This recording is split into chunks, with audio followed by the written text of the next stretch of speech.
Modern culture places the orgasm on a pedestal, framing it as an effortlessly synchronized peak that both partners should reach at the exact same moment. But for many, the reality is defined by performance pressure and a sense of inadequacy when that perfect timing doesn't happen. This chart highlights the resulting disparity.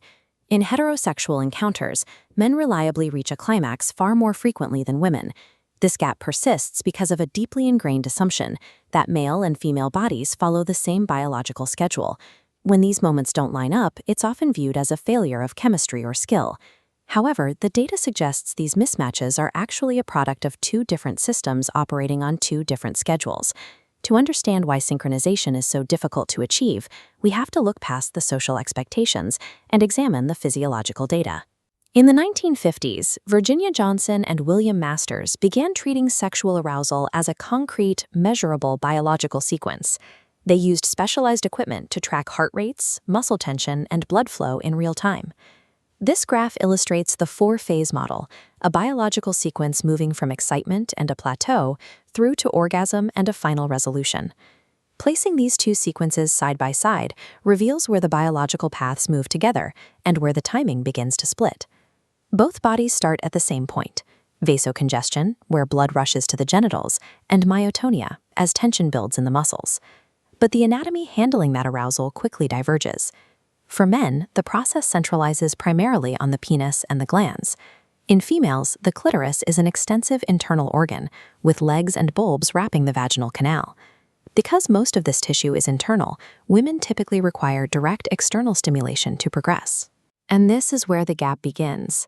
If the sexual script focuses solely on penetration, it aligns with the male biological pathway while effectively bypassing the female one. Physically, the orgasm is a sudden release of that built-up tension, accompanied by a flood of oxytocin and endorphins. These side-by-side graphs show a surprising physical alignment. During this peak, both male and female bodies experience involuntary pelvic muscle contractions at the exact same rhythm, one pulse every 0.8 seconds. But this phase is also where the most common misunderstanding occurs: the belief that the sensory climax and the release of fluid are the same thing. For men, the sensory peak and ejaculation usually happen together, but they are driven by two entirely separate physiological processes. Females can also experience ejaculation via the Skene's glands, but it is an optional phenomenon that functions independently of the rhythmic contractions.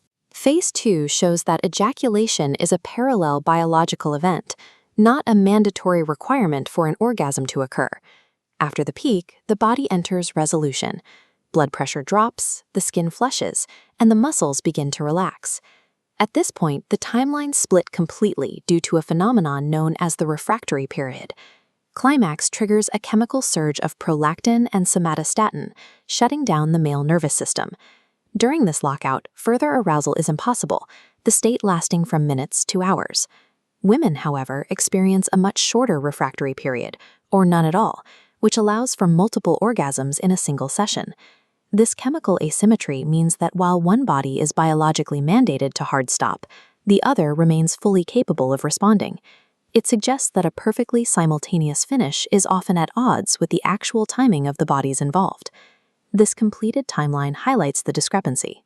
Male arousal often follows a sharp peak and an immediate drop, while female arousal moves in a longer, rolling wave.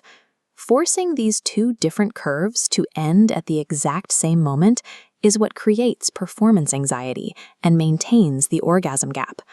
Relieving that pressure isn't about rushing to a shared finish line. It's about recognizing these unique anatomical needs and allowing two different biological timelines to move at their own pace.